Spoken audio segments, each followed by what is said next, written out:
আসসালামু আলাইকুম।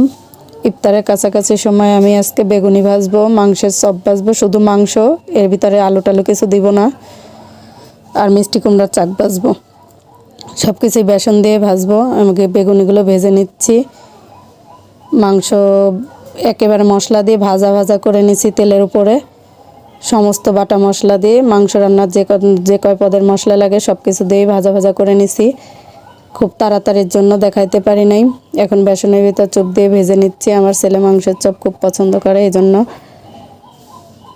আসলে সত্য কথা বলতে কি, রান্না কাজ কাম সেরে যদি কিছু করতে যাওয়া যায় ইফতারের টাইমে খুব দ্রুত করতে হয়, সময় পাওয়া যায় না।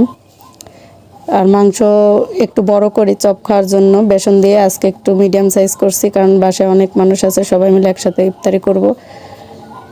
আমার ছেলের বায়না, সে মাংসের চপটা খুব পছন্দ করে।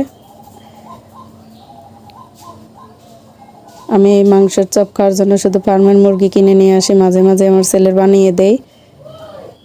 আমাদের বাড়িতে এটা বাচ্চারা অনেকেই পছন্দ করে, যেহেতু বাচ্চার সংখ্যা বেশি, অনেক বাচ্চারাই এগুলো খেতে পছন্দ করে। আমি এক এক করে মাংসগুলো ডুবিয়ে এরকম বেসনের ভিতর গুলানো সিলের ভিতর ডুবিয়ে উঠে নিয়ে ভাজি ফেললাম। ভাজা শেষ, এই যে ভাজা হয়ে গেছে, দেখেন কত সুন্দর কালার। মচমচে করে ভেজে উঠাইয়ে নেব আমি। আর চুলা আগে রান্না করা থাকে, আমি একদিনে চুলা রান্না করে ডিপে রেখে দিই। এখন মিষ্টি কুমড়ায় যে বেসনের ভিতর চোপ দিয়ে উঠে ভেজে নিচ্ছি।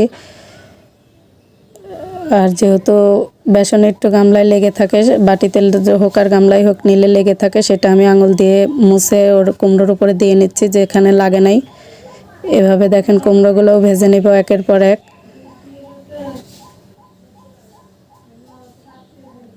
যেহেতু লাকড়ির চুলায় রান্না, বোঝেনি, কষ্ট হয়, এক হাতে সব কিছু করতে গেলে সম্ভব হয় না, একটু কষ্ট হয়ে যায় করতে।